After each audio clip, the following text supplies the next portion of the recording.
आखिर क्यों महादेव शिव और माँ जगदम्बा को अर्धनारीश्वर का रूप धारण करना पड़ा? शिव जी के प्रमुख गणों में से एक गण भृंगी भी आते हैं। भृंगी के विषय में पुराणों में एक अनोखी कथा है, जिसके कारण महादेव शिव और माँ जगदम्बा को अर्धनारीश्वर का रूप धारण करना पड़ा। भृंगी शिव के महान भक्त थे। हर समय वे शिव के ध्यान में रहते थे। उन्होंने स्वप्न में भी शिव के अतिरिक्त किसी और का ध्यान नहीं किया था। यहाँ तक कि माँ जगदम्बा को भी वे शिव से पृथक मानते थे। एक बार शिव भक्त भृंगी कैलाश पर्वत पर शिव की आराधना करने पहुंचे। सदा की तरह शिव ध्यान में मगन थे तथा उनके समीप माँ जगदम्बा बैठी थी।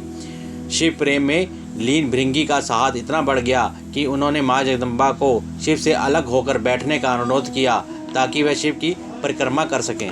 माँ देवी ने इस पर आपत्ति जताई, क्योंकि वह तो महादेव की शक्ति हैं, वह परम शिव से कैसे पृथक हो सकती थी। इसलिए माँ पार्वती ने भृंगी को समझाने का प्रयास किया तथा वेदों का उदाहरण बताते हुए, परंतु भृंगी बहुत हठी थे। उन्होंने शिव की परिक्रमा की ठान रखी थी। माँ पार्वती द्वारा भृंगी को समझाई गई हर बात विफल रही।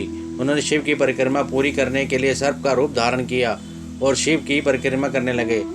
सरकते हुए माँ जगदम्बा और शिव के बीच से निकलने की कोशिश की।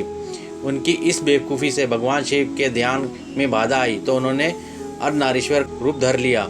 जब शिव भक्त भृंगी को शिव के अर्धनारीश्वर रूप के कारण उनकी परिक्रमा में बाधा महसूस हुई तो उन्होंने चूहे का रूप धारण कर लिया तथा एक और मूर्खतापूर्ण कार्य करने लगे। वे शिव के अर्धनारीश्वर रूप को कुतरने लगे तथा दोनों को एक दूसरे से अलग करने का प्रयास करने लगे, जिससे माँ जगदम्बा को क्रोध आ गया और उन्होंने भृंगी को श्राप दिया कि तूने मातृ शक्ति का अपमान किया, अभी तुझसे तेरी माता का अंश समाप्त हो जाए।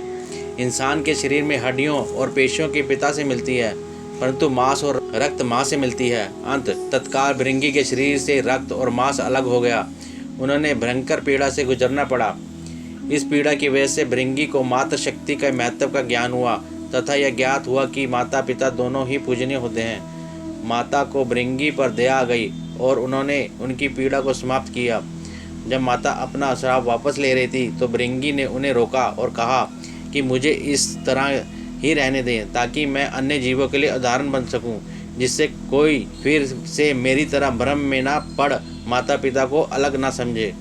अर्धनारीश्वर भगवान शिव और माँ जगदम्बा ने भृंगी को प्रसन्न होकर उन्हें प्रमुख गणों में स्थान दिया तथा अन्य 3 पैर प्रदान किए ताकि वे अपने शरीर का भार संभाल सके। भृंगी को वह पद प्राप्त हुआ जिसके लिए इंद्र आदि प्रमुख देवता भी ललायत रहते हैं। उमापति महादेव की जय।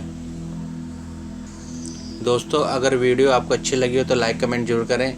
अगर नए हैं इस चैनल पर तो सब्सक्राइब करना ना भूलें।